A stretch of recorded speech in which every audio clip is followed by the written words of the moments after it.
Thank you very much. We have detailed biographies of all three of our speakers this morning, so I won't go into a detailed introduction of all of them. Instead, I will ask them briefly to just introduce themselves. Thank you very much, Mike. Good morning, and welcome to everybody. My name is Christine Evans-Clark, and I work for the International Labor Organization. For those of you who don't know, it's a United Nations specialized agency, but countries are represented not only by their governments, but also by representatives of employers and of trade unions. And so that tripartite structure seems very well pertinent for this discussion or this theme of WISE about collaboration for change. I work in the area of technical vocational education and training, and our main objective is to help countries use training so that it improves the employability of workers, the productivity of employers, and the inclusiveness of growth. So thank you very much, Mike. Good morning. My name is Mona Morshid, and I lead McKinsey's global education practice. Next month, we're going to be releasing a report on education to employment based on a survey of 9 countries around the world and a profiling of over 150 cases of successful education to employment solutions spanning 35 countries. So this is a topic that is of great interest, and I'm very looking forward to collaborations in this area over the coming days. Thank you. Cosima. Good morning. My name is Cosima Shipchandler. It's a sincere pleasure to join you here this morning. I'm the Chief Financial Officer of GE in the Middle East, North Africa, and Turkey. And of course, GE is one of the world's largest employers in general, as well as one of the largest employers in this part of the world. And one of the reasons that education is of particular importance to a company like ours is that, on the one hand, while matching skills and needs is one of the core issues that we struggle with on a day-to-day basis, at the same time, as part of our corporate social responsibility mandate, education is a very fundamental aspect of what we try to do as a key member of the communities in which we participate and do business. So it's a real pleasure to be part of this discussion. I'll start by referencing the reason we're all here, or the topic of discussion. Employers' demands upon education are changing significantly around the world. People with lower levels of education have the greatest difficulty in finding work and building satisfying careers, but even a higher education doesn't guarantee employment. So it seems there's some sort of job skills mismatch going on here. Mona, what is going on? Is there someone to blame? Should we blame someone? I'll be deliberately provocative, I guess, to start out. What are your opening thoughts here? Yes, Chris. That's okay. Well, I think there's 2 things going on. We see, a terrible unemployment crisis right now, especially among young people. The ILO's figure shows that 75 million young people between the ages of 15 and 24 are unemployed. And that's just the tip of the iceberg, because so many more young people are not in the labor market at all, and they're not in education, they're not in training. They've just sort of given up. And that's a terrible prospect for our future if young people don't get started into productive work. So there's, on the one hand, a terrible lack of demand for employment. And this is not just a matter of what we've learned or what we've taught in schools, but of the rate of job creation, entrepreneurship, and investment. On the other hand, in some places, there are jobs that are going unfilled because employers can't find people with the right skills. And in many cases, those jobs are in technical fields. They're not the ones that you enter from academic training, but the ones that are entered from vocational, technical training, and apprenticeship. And here, part of the problem is that young people may not know that those jobs are good jobs. There's a perception that vocational training doesn't lead to a good career and a good earnings. On the other hand, some young people are right, that that kind of education is not such a high quality, and that the jobs are not ones that are willing to be able to support a family and continue learning and have advancement. So in some places, the ILO is saying we need to change the quality of the jobs in vocational occupations, that they have Social Security, that they have decent wages, that they are representative, that will attract young people. And on the other hand, in some cases, it's just a matter of getting it right for entrepreneurship and business growth. Great, and so we need to make a number of changes you've outlined. Who is we here, I guess, Mona? Who are we talking about? Are we talking about the state? Are we talking about the private sector? Are we talking about impetus from learners and families and communities? How do we need to work together to do this? So when you look at the situation today, I mean, essentially, employers, education providers, and youth live in parallel universes. So you look at education providers and they're turning to the employers and saying, okay, you need to change and you need to do something. Employers are looking to education providers and the youth don't know where to look. They're simply lost in the middle of all of this. And so we actually today, and this is one of the core issues, we have a system that is designed to fail. We have a system where youth do not get enough information. We have a system where education providers, once they graduate a student, have very little incentive to understand what is happening in terms of their ability to find a job or to ensure that they have good career opportunities beyond graduation. And we have a situation where employers often don't have enough motivation to invest in training because they feel that their employees could then get poached. So this is the system that we have today. And so if we're going to change that, then it actually requires finding ways to have these collaborations between employers and education providers that is much more frequent and at a much higher scale than what we see today. As an employer, what sort of collaboration do you see as useful, as possible, between places like GE and education systems? Yeah, I mean, at the risk of opening a debate, I'm not sure that it's necessarily designed to fail so much as the right incentives are certainly not in place to make it work well. And, the way that I think about it is that today, especially in the Middle East and North Africa, the places in which we're active in doing business, business is right now. It's not slowing down and it's not waiting for that moment when all of these things come together to work perfectly. And the issue for us is that as an employer, the thing that we find is that jobs are the currency as a mechanism to do business in most of the countries in this part of the world. And so for us, what that means is that we've got to find solutions right now to be able to address some of the dynamics that Mona just talked about. Fundamentally, for us, it's about university relationships, vocational training, and then grabbing people early on in their careers so we really have a shot at molding them to be a part of the solution that we want to create so that we're not victims so much as we are, problem solvers. I think one of the best ways that we see that employers work really closely with training providers is through apprenticeship programs, because there the skills that young people acquire are going to be relevant for the labor market, or the employer wouldn't be training them in it. And we also see that there's a good partnership between the public and private sector, because the private sector can provide the training that's necessary for that particular workplace that's going to be productive. But the training that comes before needs to equip young people with the ability to continue to learn, with the core skills, literacy, numeracy, problem solving, being able to work together, communication.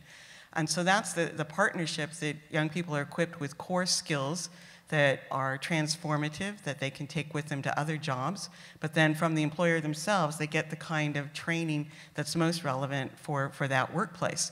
Workers also are able to show employers that they can apply theoretical education to something that is productive in that workplace, and that's what makes them very attractive to continue to be hired. If I could just build on that, I think she's right. I think every element of what was just mentioned is exactly on point, and I would just add that I think it's an employer's responsibility to create an environment of constant learning and constant challenge, because that's fundamentally what students and ultimately employees want. They want an environment in which they don't just have a job, but they have a career, and they feel like when they come into work every day, they really are part of solving the world's problems versus just punching the clock. And if we can create that kind of an environment, then we succeed. It's easy to say, though, and it's difficult to implement.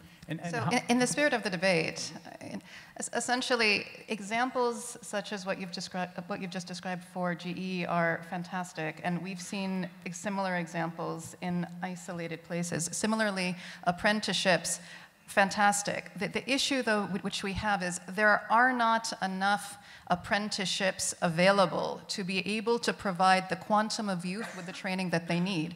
There aren't enough GEs in the world to be able to address the 75 million youth who are today unemployed, yet alone those that are underemployed. And so we face a challenge of tremendous issues of frequency and scale. And that, I think, is really the issue which we need to debate today. It is not necessarily what does it look like when it works, but how do we get it to happen more often, and how do we get it to happen for a much broader volume of youth? Well, I think that's a great question.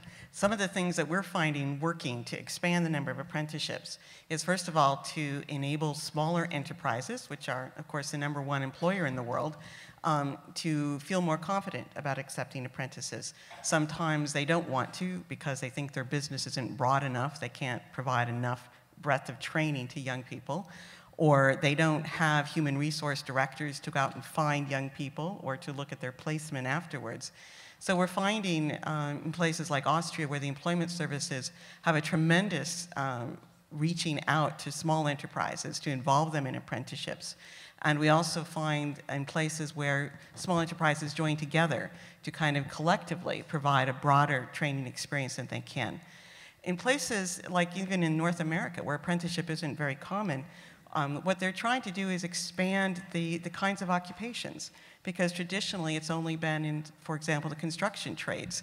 But in countries that have very broad apprenticeships, we see it in tourism, we see it in the creative arts, in business management, in retail, more of the kinds of jobs that young people are attracted to, that they do see that they have a future in.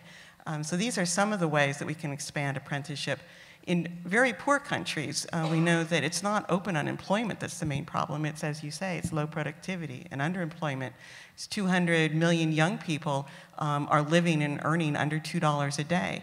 Well, informal apprenticeships are the main ways that young people have a chance to learn a trade in Africa. And then there's ways of improving the quality of that training by, again, looking at their trainers' skills, looking at recognition of the skills they acquire, opening non-traditional occupations to girls. So I think there are a number of things that can do exactly, as you say, is the main issues, expand the number of apprenticeships.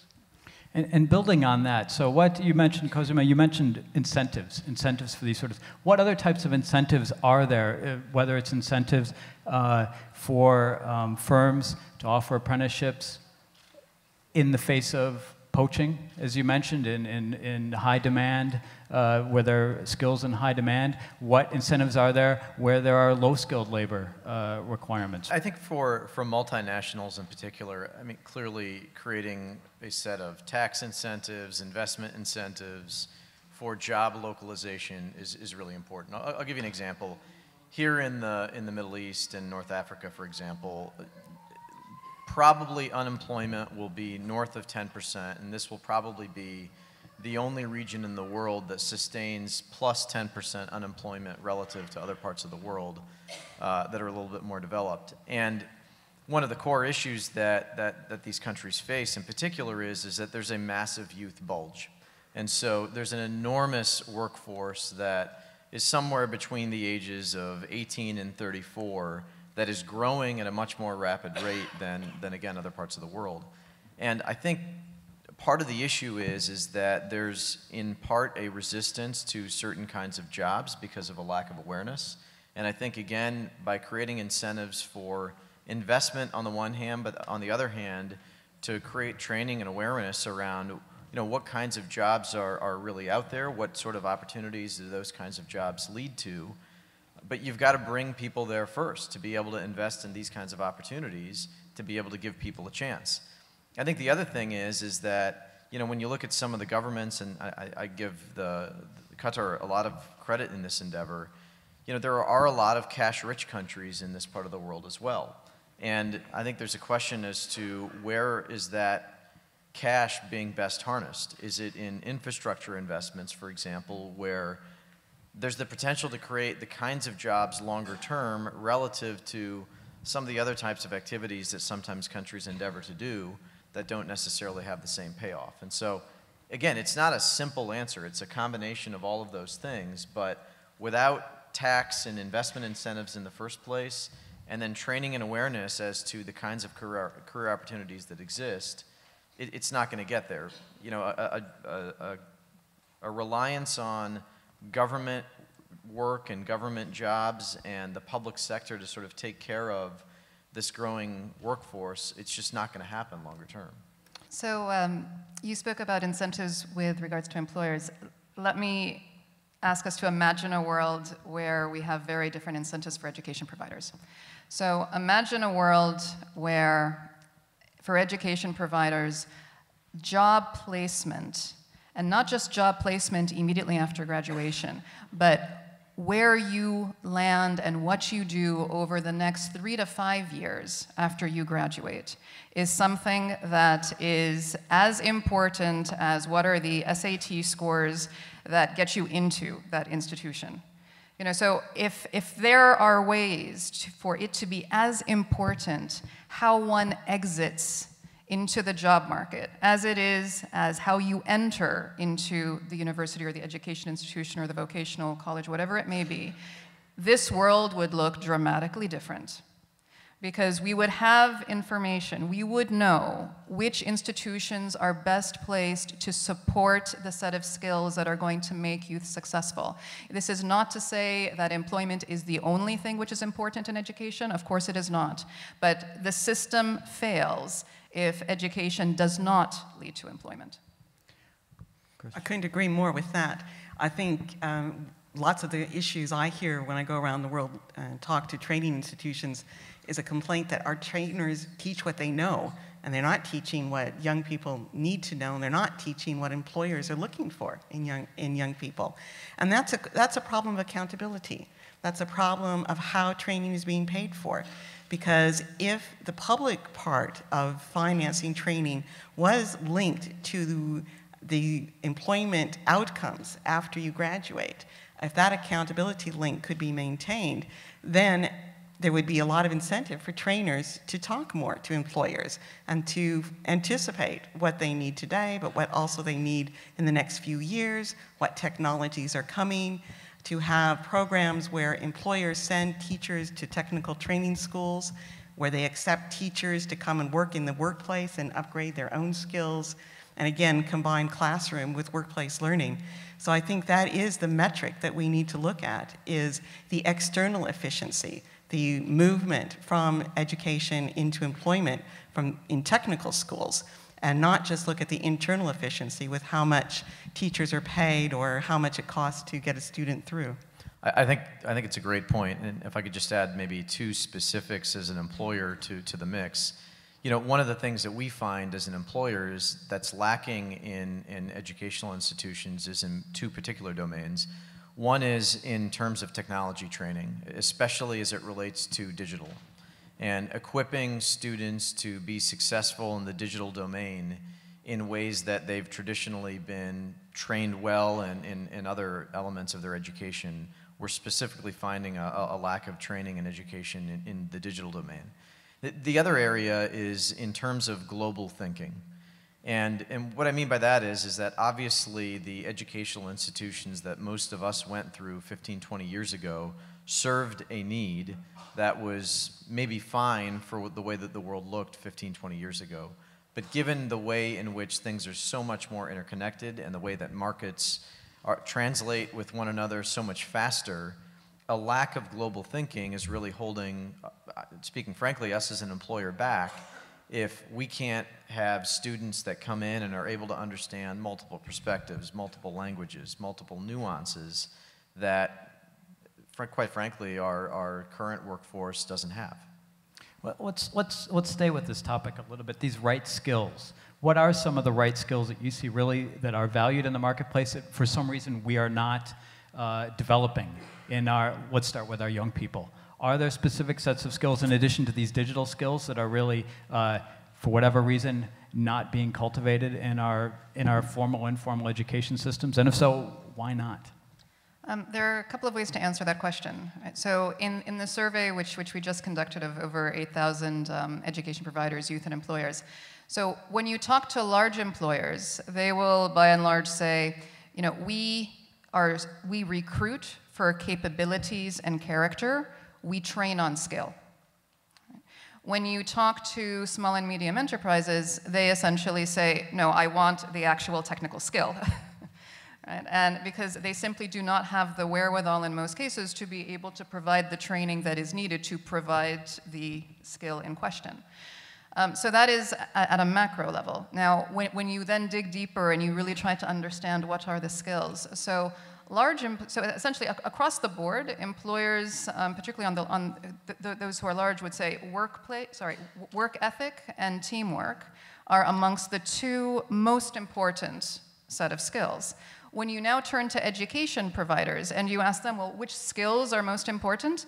Essentially, they essentially are marking almost all skills as important. So there's not as much differentiation. And then when you ask youth, it's actually quite a hodgepodge because they get very mixed signals about which skills are important. So again, this is part of the calibration problem which we have in the system today. And is there something we can do on the demand side to educate the demand, whether it's of learners or their families, in this regard, to do a better job so that they are more demanding consumers if we adapt a sort of a crass view of education as a commodity? Is there something we can do in that regard? I think that's another good case for public-private partnership, because it is the government that needs to have statistics, labor market information, tracking where the economy is going. It also needs to provide employment services to translate that kind of information into career guidance, vocational guidance to young people and their families and their communities. But I think there's also a need for the governments to try to give the incentives for sectoral-based training, where an industry or a cluster can come together and jointly identify where that industry is going in the future and try to help the training providers anticipate what kind of technical skills as well as soft skills, teamwork and decision-making are going to be needed. And as working at the ILO, basically sitting on almost the mother lode of labor statistics around the world, are there types of things, the types of data we don't collect that we should, that would be relevant to this? Well, mostly what we collect internationally, unfortunately, is just the supply side. It's enrollment or graduation rates at different levels of education. What we need more of is the demand side, and then the mismatch, how well that training is translated into employment and productivity. This is actually one area where international organizations are trying to work together. We have a partnership under the G20 Development Working Group, which brings together the ILO, UNESCO, OECD, and the World Bank, to try to develop better statistics, better indicators for training that are feasible. It's not a big question in countries like the United States or France, but it's a huge challenge in developing countries that often don't even lack the basic infrastructure of labor force statistics. But my point is that those kinds of data collection can be rather long-term, and technologies can change much faster, and which industries are growing in which areas change faster. So while you need that statistics base, it's not a substitute for really engaging with employers directly and having these kinds of feedback mechanisms of how happy they are with employees that they hire, with their skills level and their ability to continue learning, and how well employers feel welcome to work at the policy level to help change education and skills development policies, and what incentives they have, cost sharing for apprenticeships or for internships, for example. So there's lots of ways that that partnership can improve the information. Yeah, one thing I would just add is that I agree completely with both sets of comments, and I would just add to some of the remarks that I made earlier in terms of the skills gap that we're seeing. In addition to that, there has been, and probably for the foreseeable future will be, a significant skill gap when it comes to people that are well-versed in math and science. Very simply said, there is a shortage of technologists, there's a shortage of very technical machinists, there's a shortage of scientists that can run our laboratories and develop new and more innovative things. And if we want the world to sort of move forward and keep up with some of the amazing developments that are happening, we as a company are finding that there is a significant lack of those skills coming out of universities. And it's a delicate balance because on the one hand, as I think was mentioned earlier, you don't want to just train for employment. You also want sort of the richness of the higher education experience, and you want people to come out of the system becoming bigger thinkers. But at the same time, there are very specific skills that are missing in the workforce that I think are holding employers back from an enormous amount of growth capabilities that are out there that we're just not able to seize. I just wanted to make the observation that the state of the world's knowledge on education to employment is essentially where the world was with school systems about 12 years ago. So 12 years ago was when PISA came into our lives, and it made very clear which systems are high performing and which systems are struggling. It made very clear which are the interventions which are working and which are not working, which are those that work under certain contexts. And we are asking those exact same questions today about education to employment. And when we ask ourselves, so which countries in the world are really superstars, and we ask ourselves, in particular, which countries are doing well on the supply side or the demand side, we don't have that sophistication of answer today. And so this is precisely why the data issue does become so important. It is not the only source in terms of being able to understand what is happening, because obviously there are employer feedbacks. But until we can globally understand which countries do we need to learn from and why and under what context, we're going to, I think, not travel as fast as we need in terms of getting youth from education to employment. Sounds like a PISA for employment to call for that, Chris.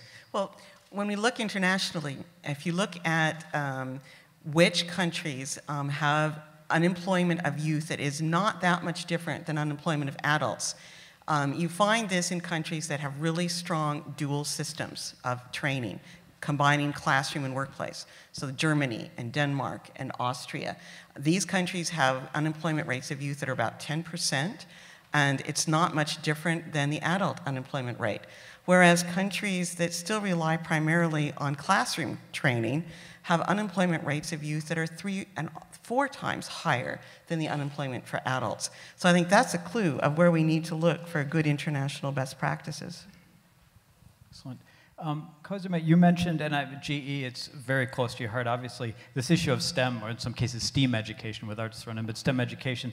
How do you think we can encourage students to be interested in STEM? And if we don't catch them early, what do we do? You mentioned about catching them early. What if we don't catch them early? Is it a lost cause? I think one of the biggest issues, and we've talked a little bit about it during the course of this discussion, is with respect to vocational training. I think that there's this notion that a career in a vocational endeavor is somehow not a path to success. And I think that's just nonsense. I think that the reality is that most vocational professions are highly technical. They're constantly evolving. They're dealing with the latest and greatest technologies that companies have to offer, and they're very intellectually stimulating. And I think that we've got to eliminate this notion that vocational schools are for people that can't make it into higher education. I think that sense exists, and it's just simply not true.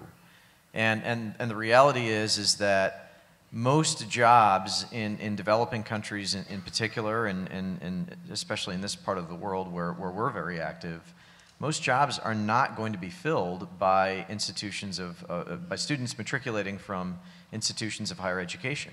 They're going to be filled by those with deep technical training that have come out of vocational schools. And I think if we can just sort of turn that element around, then we're going to see employment figures get a little bit better simply because the career path looks a little bit more attractive. So just on this point, I think a really powerful example is actually Korea. With their Meister college program, which essentially Korea was facing the issue of producing too many university graduates and not enough technical skilled graduates to enter into manufacturing, which is obviously the powerhouse of the Korean economy. So they created something called the Meister program, whereby youth were guaranteed a job if they were able to do and work successfully within this program. And for parents, and this is what they really realized, you know, that convincing youth means convincing parents. And it was really much more a play to the parents to say, your child will get a job if they go through this program, versus, we don't really know what will happen to your child if they go to the university. And so this kind of complete sea change in terms of perception is possible. It is not the case that a stigma or a bias against vocational education is something that is permanent or something that is inevitable. It is possible to shift it. Can I just, one other word about that, in the, coming back to your point about the failure to produce enough people going into the sciences. I think we're not going to solve that problem as long as we have so few young women and girls going into science and math.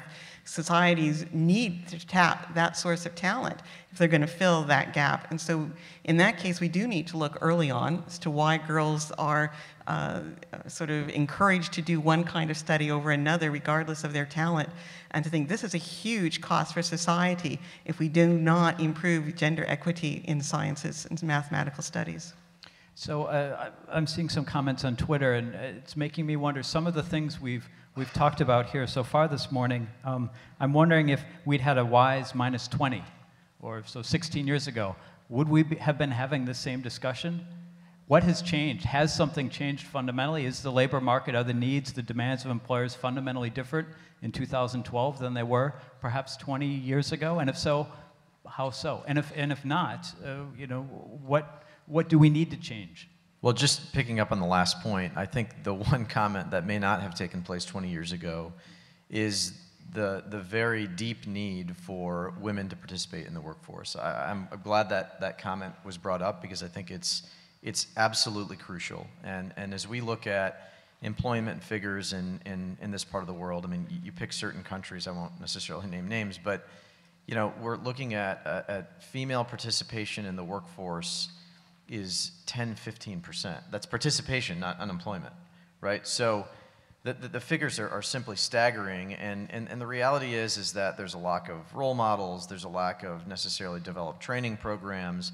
There are cultural norms and differences to take into account, to be sure, but I think speaking as a multinational employer, in particular as it relates to gender diversity and opportunities for women, we have to create the right circumstances so that women want to come work for companies like ours. And you know, in very simple terms, I mean, I go to places where women are vastly underrepresented in the workforce, places like Saudi Arabia or Algeria. Frankly speaking, countries that recognize that there's a problem and are doing a lot of things to try and turn that problem around. But you know, when I go to these places and I recruit a university, or we bring someone on as an entry-level person, you know, the notion that has to be in their minds is that, you know, they can be the chief financial officer of that country for our company, which is going to be a multi-billion-dollar franchise, you know, when they're my age. And if we don't do that today, it's never going to work, because we've got to give them that hope and that dream, and we've actually got to be able to articulate the possibility in concrete terms through a specific pathway and specific role models that they can look at as a measure of success. I think one other source of change that we might not have anticipated 20 years ago is just really how fast things change, and that entering a career means you need to be committed to continue to learning throughout our lives. I was joking with some of the learners we met at dinner last night. It's not just them, all of us are still going to be learners for our lives. So I think the fast pace of technology change, of market change through globalization, means that we need to have more opportunities for learning for adults. I think another thing that we may not have realized is the demographic change. In some countries, that's still a large bulge of young people, but in many other countries, it's a growing older population. And these people need to stay productive in the labor market longer, and that's another challenge for skills systems, that they need to have opportunities to continue to learn and to be productive. It also shows us that if we lose this generation of young people, while when they are in their working years, are going to be responsible for a growing number of retired people, that this puts our productivity at great risk. It endangers our ability to provide social services and pensions. And so it's not just a tragedy for young person themselves if they don't get a job, but long-term for society as well. Let me just add one more fact into this discussion, and I agree with both of the past comments. When you look at the number of jobs that this generation will hold, it's something like 8 to 10 jobs over the course of their lifetime. If you look 20 years ago, it was something like 2 to 3 jobs over the course of their lifetime. So that is a fundamentally big shift which has occurred, which has dramatic implications in terms of what does it mean to be a learner. Because essentially what's going to happen is that you will go and you will study something in school, and you will use that skill, but you're going to have to evolve that skill over the course of your career, and you better have the skills to do that, because otherwise you're going to get stuck. And so in my mind, that is one of the pivotal facts which has shifted. Certainly. If I can come back to something Chris mentioned about older workers or older unemployed people. What can we do? How do we reach out to this with the demographic bulge that we've talked about, and we talk a lot about the youth bulge and the challenges related to youth employment, but the bulge we're having at the upper end of our demographics. Are there models? Are there useful ways to approach, whether it's getting people into the workforce even for the first time or retraining for older workers as well, that we should be thinking about? Well, one thing we can do is to question our own stereotypes. There's a stereotype that as we get older, it's harder to learn, and some of us are experiencing that perhaps. But when older workers, 50, 55-year-old people are given the opportunity to upgrade their skills or to learn a new occupation, they learn just as quickly. They're able to apply it just as well. So we first have to get over some issues of discrimination. And then we do have to tailor programs to them. If it's for women who have family responsibilities, then we need to look at when and where training is being provided. We need to understand that some older workers, myself included, are not so fit in the digital age, and we need to provide the kinds of training that they need. So there's a huge potential benefit to societies of making that investment if it does mean that people can stay in the workforce in a productive way a little bit longer. I think that's exactly right, and I think I've sort of belabored this point about vocational issues, and so I'm going to do it one more time. I think many people think about vocational training in the context of technical jobs, but there's also a very significant need when it comes to professions like accountancy. And when you look at the demographics of an older workforce in many respects, one of the things that we found as an employer is that the skills when it comes to things like accountancy are much, much greater, much more experienced, and much more nuanced when it comes to a more experienced workforce. There are experiences, simply put, that a young person just hasn't had the chance to go through yet, that a person of age has experienced many times over and can contribute in a more meaningful way than perhaps a student right out of college can. And so I think that there just needs to be a recognition on the part of employers for what some of those areas are, where skill gaps exist, and to mine an older workforce to be able to fill some of those better. What are some, and Mona, you have this report coming out next month, this Mckinsey Report. What are some examples of some good educational, some training programs that you think are perhaps not well known around the world, or perhaps not known to this audience here, that you'd like to share? Let me name two from different parts of the world. So in the US, if you look at AmTech, which is a collaborative across 30 technical colleges and 34 technical colleges and 30 automobile manufacturers spanning 12 states. And it was actually led by Toyota, where they literally sat down and said, okay, what are the key tasks that different sub-professions would have to do in their job to be successful? And then they mapped back from those tasks to actual learning objectives for the curriculum that is then being taught by the technical institutions. And about 50% of the program is done in class, and 50% is done actually in the manufacturing facilities. So this is an example at scale, and it's an example where you literally have employers walking into the world of education and education walking into the world of employers. So that is just one example.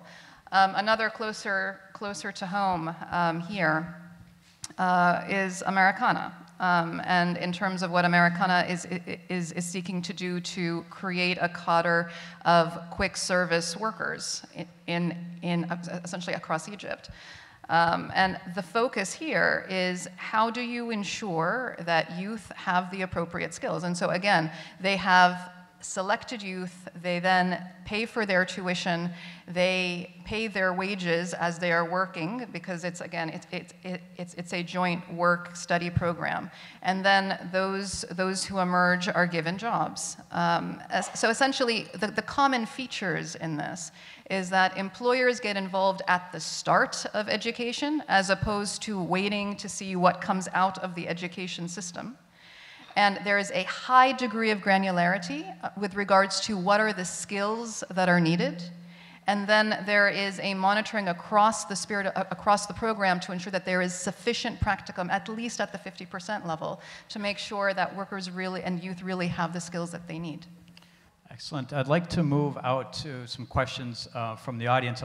Two comments I'm seeing on Twitter. One is we have a comment or a suggestion that perhaps there is a role for arts education in developing the sort of flexibility and adaptability that will be needed over time in the workforce. And also there's a comment that perhaps mentoring, and especially with older workers or workers that towards the end of their careers and younger workers, there could be more done in that regard as well. I'd like to open up some questions to the audience.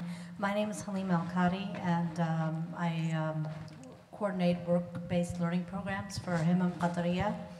I have a question because I'd like to bring the focus more to the students and thinking about younger students. I know that there's a lot of, we want to get to students that are in college because they're closer to getting into the workforce, but you have to realize that to get into college and to have the focus that what you want to study that may apply to your workforce, you have to catch students younger. And I'm curious as to what the guests think about the problems that you have trying to get companies or organizations to accept younger people, let's say 9th through 12th graders, for short terms in their work sites, outside of course, safety issues and things like this. Thank you. Thank you, Madam. And we'll stack a few questions if we could, please. Thanks. Kojo Boachi, Commonwealth Telecoms. Much has been said about the creation of employment, companies like GE, etc., creating jobs. And I just wanted to know what the panelists think about the need to spark entrepreneurship amongst youth themselves. I think some of the most vivid examples globally now are young, reasonably well-educated or well-educated entrepreneurs creating global businesses. I think Facebook is an example that many young people see every day. And I just want to know what panelists thought about that. Great, and we'll take one last question before we return it to the panel. Yes, sir. I am Dr. Ali from Pakistan, working in a university and also working for a low-cost and no-cost quality education in Pakistan. My question is from Madam Clark, that how is ILO helping education providers, employers, and students to meet the emerging needs of the society? And then there is a comment also that during 80s, when I did my school education, there was no computer facility in Pakistan. And likewise, I think none of us has studied computer education in 80s or 70s. But despite of that, we are good user of computer today. Likewise, my 4-year-old son, he can use iPad and iPhone better than me. I think we should not worry so much about the 21st century skills. because education doesn't mean that education in schools and universities. Education is at the same time, it is informal and non-formal education also exists. Thank you. Thank you. You have your choice of which questions to ask. Because there's a specific question at the ILO, I guess we'll start with you. Okay. Perhaps young learners. No, I think that's exactly what the ILO sees as its value added, and this is bringing together the employers and the training providers and also the government to not only better fill today's labor market needs by having training be more relevant and better quality, but also working with employers to anticipate, what are the skills of the future. I think that where we find it very concrete to get employers to work more effectively with trainers is when we go to the sector level. And we're not talking about training in general terms, but we're talking about specific technologies and trends in an industry that they feel they have a future in, but where the lack of good skills and the quantity of good skills is now becoming a limiting factor for turning competitive potential into reality. That's really the driving force for employers to work with trainers. We have worked in some countries where employers complain that they can't find workers with the right skills, but when you look into it, they're really not offering very high wages. They're not utilizing skills very much. They're not having working conditions that are attracting young people. So their inability to hire people is not a skills gap, but it's a job quality gap. So we need to match having employers work with trainers with also broader policies that encourage business strategies to move up the value chain, to be able to adopt new technologies, to be innovative. And that requires a lot of other kinds of enabling factors besides skills. Addressing the question of, do we need to look earlier than higher education? And the answer is absolutely yes. So engagement at the secondary school level, both for youth and their parents, is quite critical. And it starts with information about different professions so that youth and their parents can really think about, so what does it mean to become an accountant or to become an engineer or to become a lab technician? What do those professions actually mean?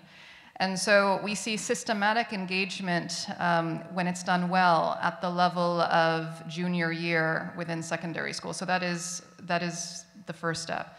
The second step in terms of training programs, absolutely yes. So for example, in South Africa, there is a program called Go for Gold, which essentially targets youth who are in their junior year for a set of internships and apprenticeships. And those that do the best in these experiences are then funded for post-secondary training. So engagement at the secondary level is absolutely core, both on the information side and also on the training opportunity side. I was actually just yesterday with a group of young entrepreneurs, and it was kind of interesting comparing backgrounds. Here I was on the one hand from one of the largest companies in the world, and I was sitting with a group of folks, think t-shirts, flip-flops, and jeans that referred to themselves as presidents and CEOs of companies that were of the size of sort of 2 to 5 employees. And the interesting thing about the discussion is that we were basically trying to accomplish exactly the same things. We were just intersecting business opportunities at different points in the food chain.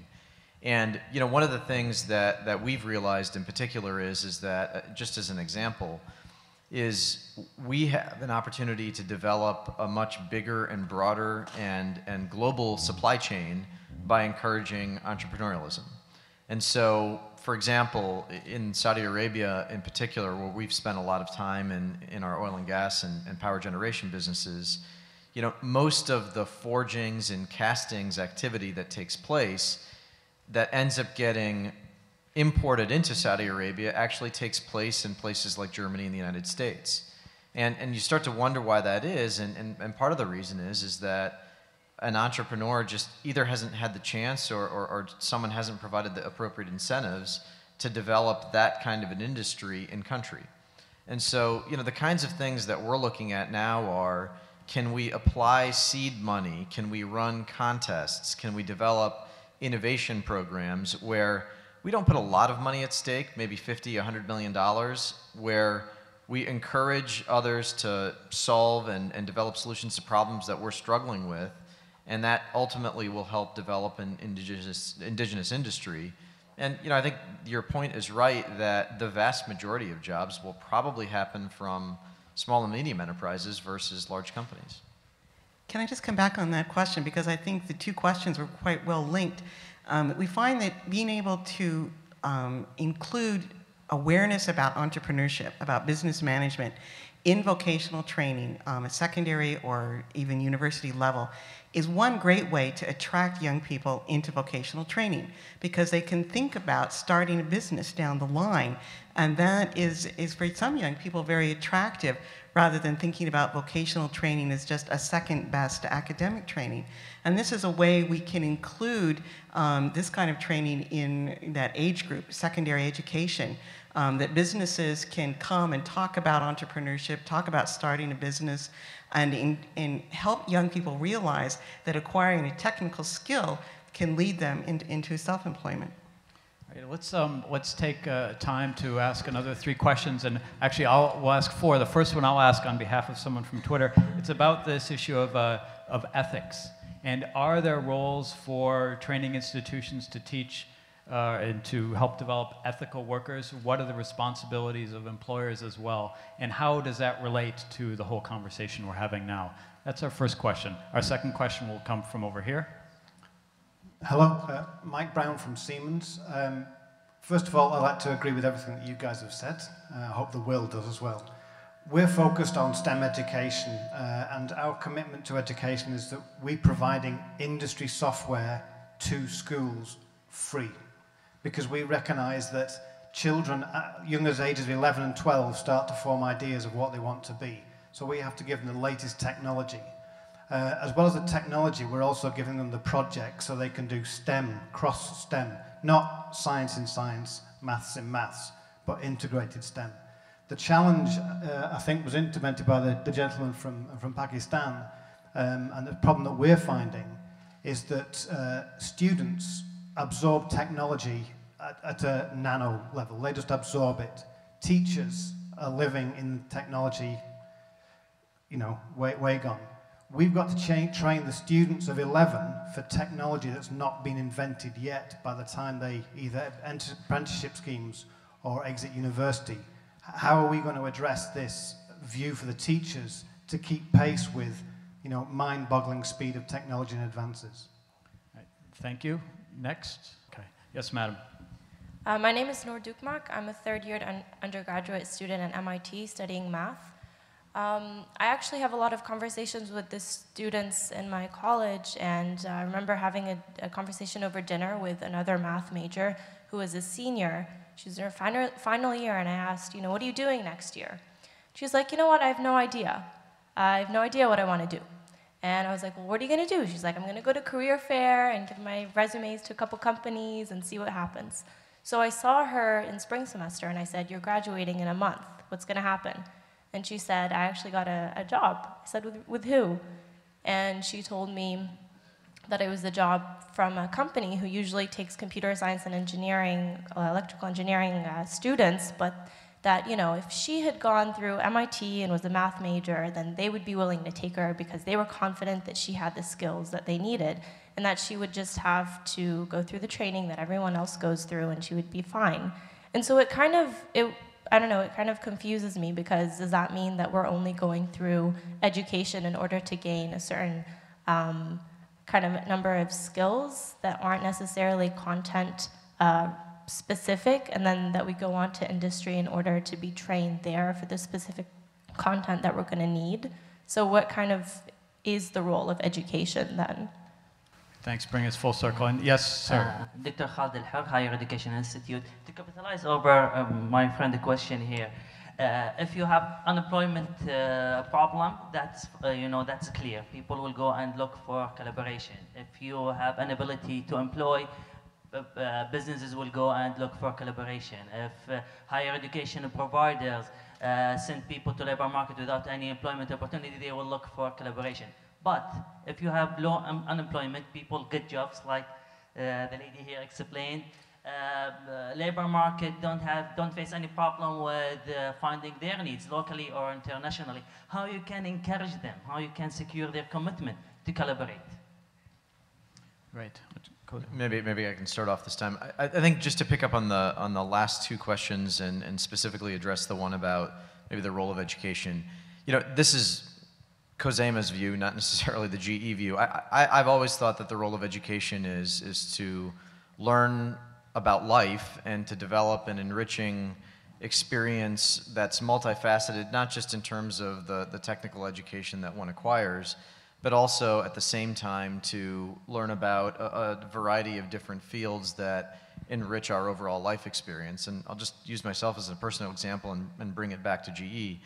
You know, when I graduated from university, and this goes to the point about the arts as well, you know, my degrees were in biology, English, and economics. And, you know, today I'm the chief financial officer of our region of GE.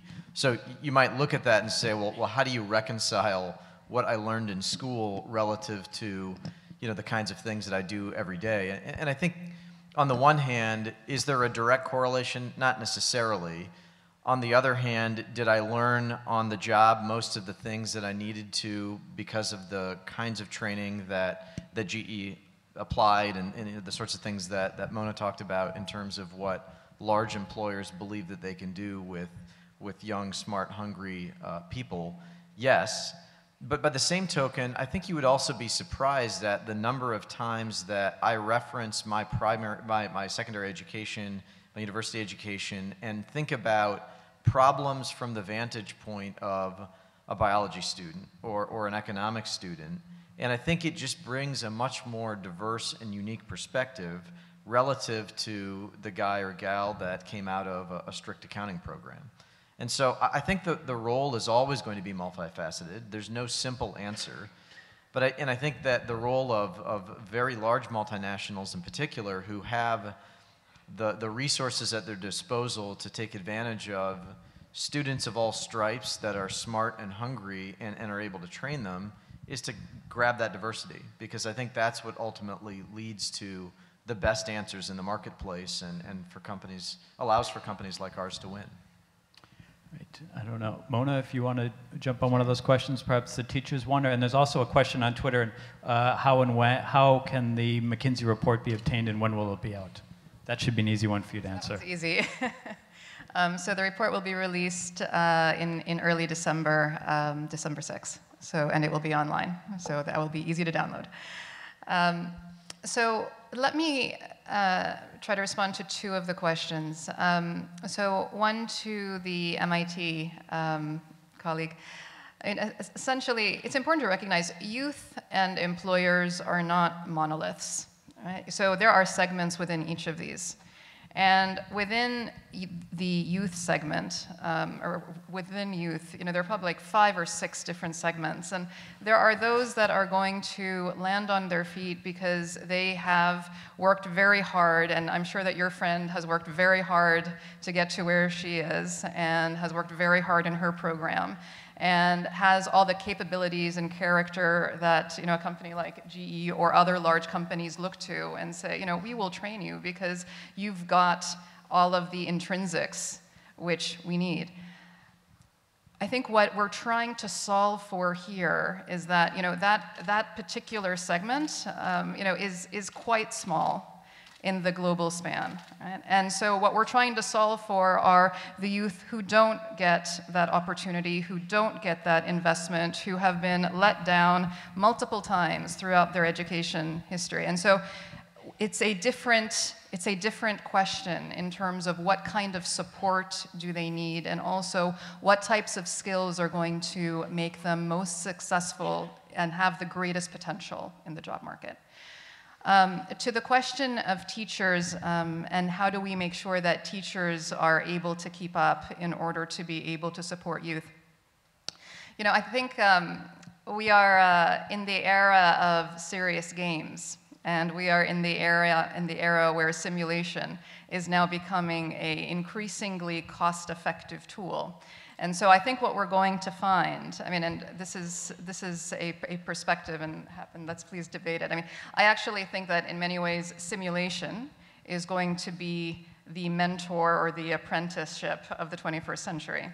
And so it's not necessarily going to need to be the case that there's going to have to be someone in the classroom to be able to walk you through every single skill or through every single experience, but that actually through these serious games that we can harness a excitement from youth to participate in these things, but also guide them through the game to be able to themselves learn and through repeated practice and use, be able to increase their skill.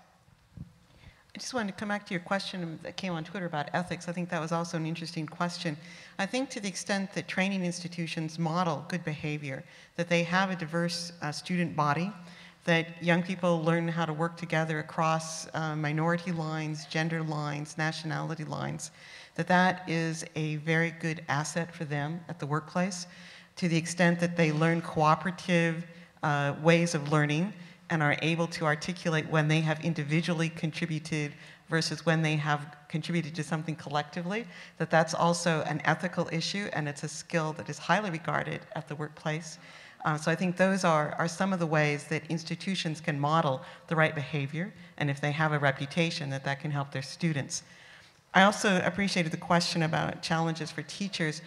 We find that for international organizations and NGOs, non-government organizations, it's fairly easy to think about training teachers, to have programs for them. But I worry very much what they are able to apply when they go back to the classroom. If they have outdated equipment there, if they have crowded conditions, if they're not paid enough that they can work and teach full time, they have to have other kinds of jobs to have an income for their family, that we need to look at the working conditions for teachers. We need to look at their voice and their representation, their accountability, their remuneration, and not just look at training them and upgrading their skills, but enabling them to use those skills better in the classroom. Thanks. Maybe we'll take a few more questions or comments. We'll start over here. Nick Kafka, Teach a Man to Fish. I think Mona was absolutely on the money when she was saying, if you want to change the system, you need to look at what education institutions are measured on. And at the moment, they're measured on exam results, and exam results clearly don't correspond, as much as we would like with employment opportunities or success in life. So one thing that definitely should take place in an ideal world would be to make institutions accountable for what happens to their graduates afterwards, whether they're able to get jobs or able to access other opportunities, and that's what we measure our schools on. The other thing that I think that contributes to part of that is what we measure directly at the school level when the kids are kind of exiting. If we're just content with regular exams, then we're not actually taking into account some of the things that are required for success in the workforce that we could learn more about later. So when you say that teamwork, in fact, is one of the things that many employers regard as really important, no kids leave school being assessed on their capacity to work in teams.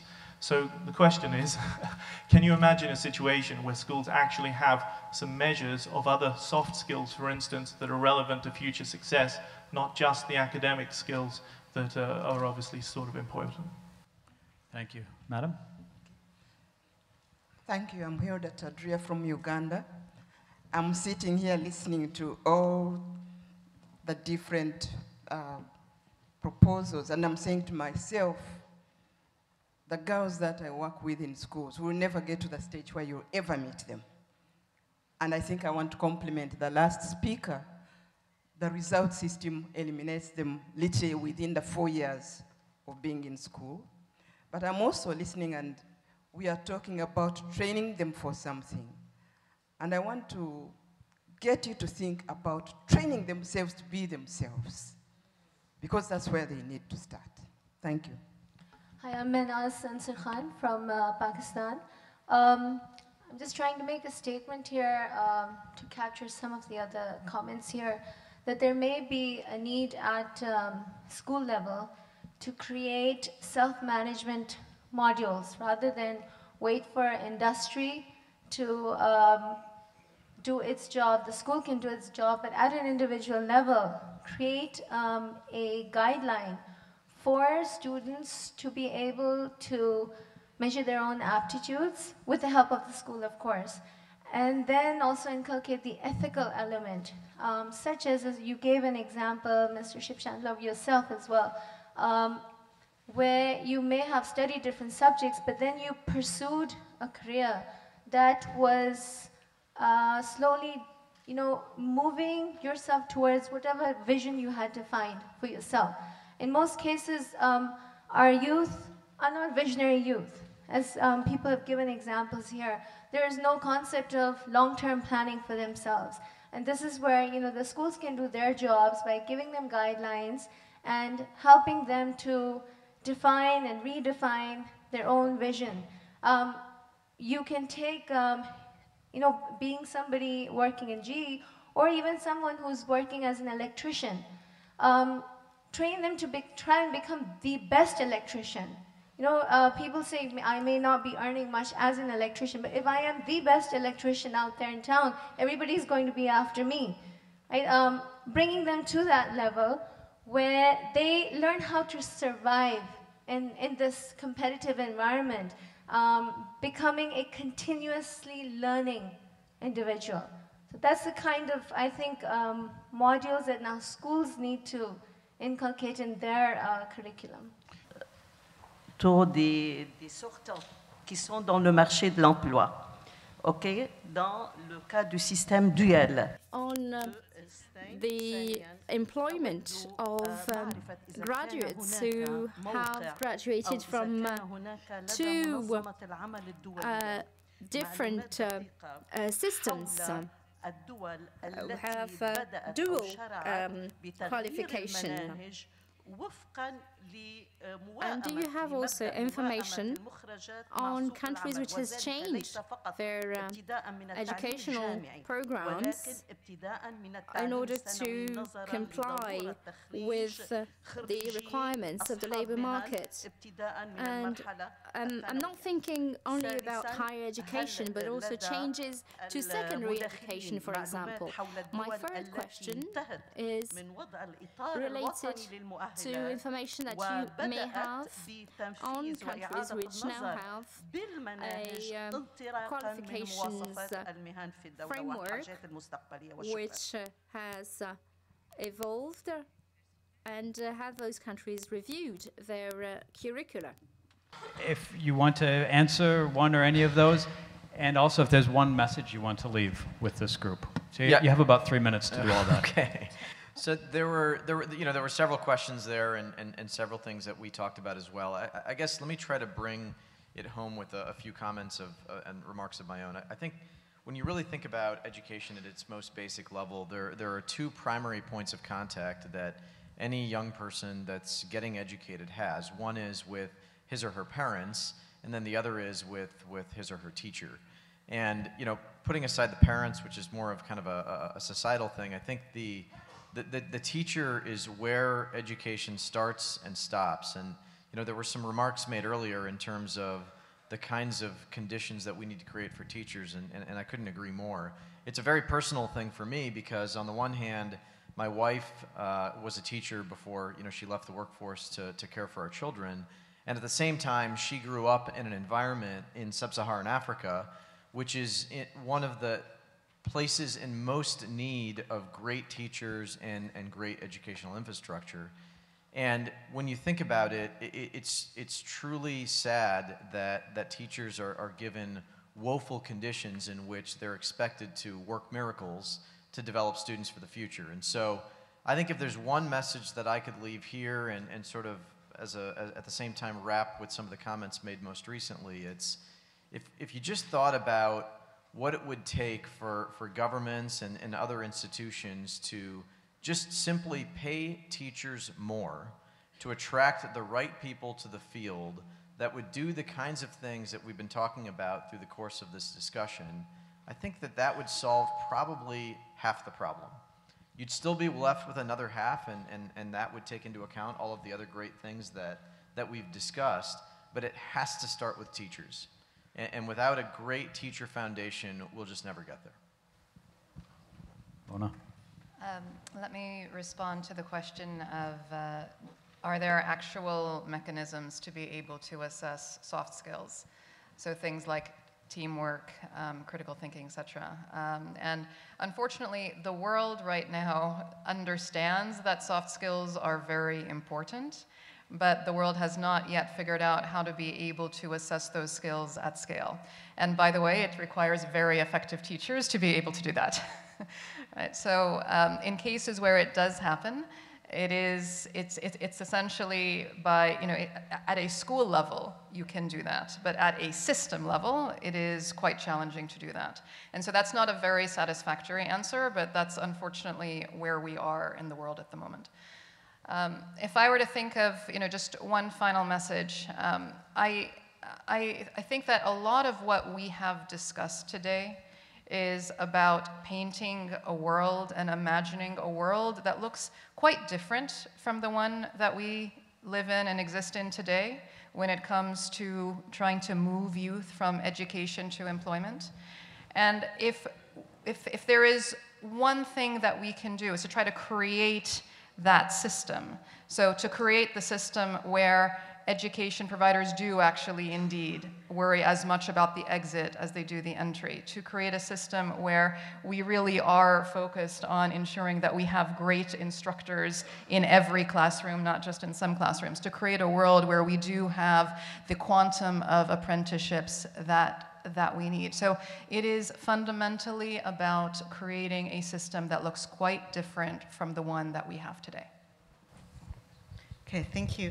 To start with some of the specific questions that were addressed to the ILO first, I think there is evidence that shows that the dual system does have higher employment rates of graduates and also higher earnings. And I think this is leading other countries to look at how they might, well, not replicate, but adapt a dual system to their culture.